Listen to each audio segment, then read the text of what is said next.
Hey guys, welcome to another review of The Few and Cursed Part 3 by Felipe Cagno and Fabiano Neves. If I'm saying that correctly. So, this is the Part 3 continuing the story of Red and the old guy called Jebediah. Um, this comic takes me a little bit out of the story. Why? I told you that they always go back to the present and the past. But sometimes, in this case, there's things happening first in the present, then they go back to the past, which takes me a little bit out of it because we already know what's going to happen. But still, they go to the past to see how they, you know, get to X point and X place and X story. Um, yeah, it was a little bit weird for me. So, okay, it seems that um, Jebediah and Red having a conversation and they're practicing. Jebediah, who is, I believe, 90 years old, looks great for a 90-year old guy.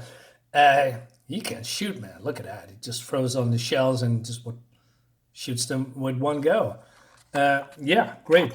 Uh, I cannot praise the art enough. The art is fantastic in this comic. I believe, yeah, Fabiano Neves did a bang up job. He is a really great artist. I need to get in contact with him, man. I mean, maybe I just ask him to do a cover or maybe commission for me sometimes. Um, so yeah, and then we switch to the now, and it seems that I didn't know it at first because I didn't understand the story. I mean, who are these guys and what are they doing and who's this guy? But this Jebediah, he's been shot by one of those children, I believe.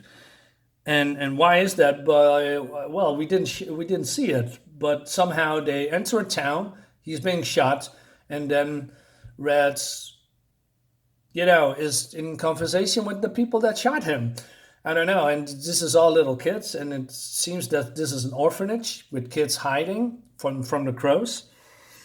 And then, speaking of a disconnect, from the last time we saw this little girl being kidnapped by a giant crow, and then this weird fellow just, I don't know what he's want to do with her. Something weird, I guess. What adults people not should be doing. Um, and now she's here back. I mean, where's the crows? I mean, she's been kidnapped by a crow. And I didn't know what's going on. And then I thought to myself, hey, where is she here? She's been kidnapped. And where did she come from? And then all especially this one, who's basically a rebel or the spokesperson for the children in the orphanage. She has a big mouth. She is lecturing Red, and they say, "Hey, you need to get out of here." And Red says, "Hey, I need to talk with Hazel. I need to talk. I need to know what's going on and how she's getting back." And I said, "No, that's not gonna work. You need to get out and leave us alone." And then out of nowhere, this pastor is coming, and he is one of the people that protects the children in the orphanage. And we see here this woman, try to, if she is as Red is doing wrong, it's going to shoot her. And they are living in a town near the nest of the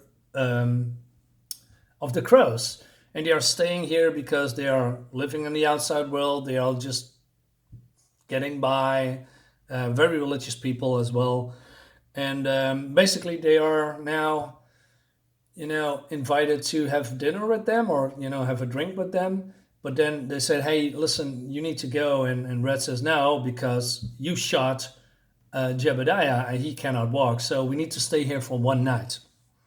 So then we switch to the past again. And like I said, beautiful art, looks great.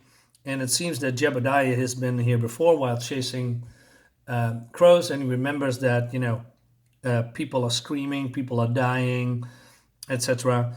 And they see some kind of an entrance to a mine, and they reach a small town.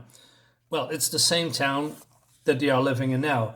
So that's a little bit, the disconnect. I mean, they are looking for a town, they are looking for entrance. They found the entrance, but we already know that they are getting there, quote unquote, safely because they are already in here. So that's the disconnect for me. If it was the other way around, like normal storytelling, going, like I said, coming here, coming into, finding the answers of the mind, then coming into the town, and then some stuff is happening. It has a more, how do you say, even flow, a better flow, just more coherent flow, if you want, than, going back and forth, because it doesn't make any sense if I know what's going on in the present. It already happens. So, yeah. Then, so here we see them at the table, and they said, like I just said before, they need to hide because this is a church somehow, or an orphanage, and they say, hey, just stay, don't make any fires, be safe, wait till morning, don't make any noise, it attracts the crows, and your life, you will be put us all in danger. So that is exactly what they are doing. It's getting dark. And then, like I said, switching to the past again. And I don't know, man, it's just takes me a little bit out of the story. And then we see this town that they're already in the present, discovering the dead people. They're discovering that something's going to happen, as you can see here, as she finds bullets. And then we see, this guy that, I don't know who this guy is, but this is the guy that they taken with them. He's been killed by the crow, and it looks fantastic. So the crow flees because Red's shooting at them. Jebediah, opens up a gate. I want to say, punches the glass breaks, and they shoot him. And Jebediah is a good shot. I mean, the crow falls. So they are trying to hunt the crow, but then they are discovering something weird. And it seems that there's black blood on the floor that is burning. And also they discover that there's a well, because this is a water mine. This looks great, man. Look at that. Looks fantastic. Crows north, go north, crows south. So basically he's warning them to turn away. The last thing I'm not going to show you is a cliffhanger from the next, and it makes me wonder what's going on. How can I describe it? It's like creatures shedding skin, if you know what I mean. I'll leave it at that. Like a transformation. So, I'll leave it at that. Also, we have, of course, the beautiful covers. Looks great, especially this one. I really like this one.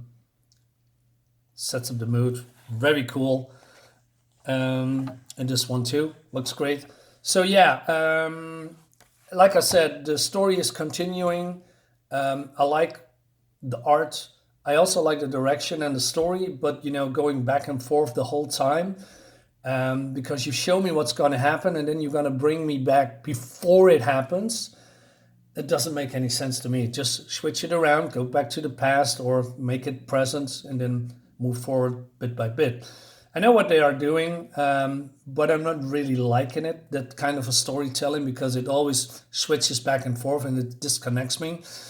But overall, Funicus, still a good comic, still a great story. I really loved it, and I really liked it. Loved it is maybe a big word, but Funicus number 3. I'm going to review the others and then coming back to you soon. So thank you for watching, and I'll see you next time.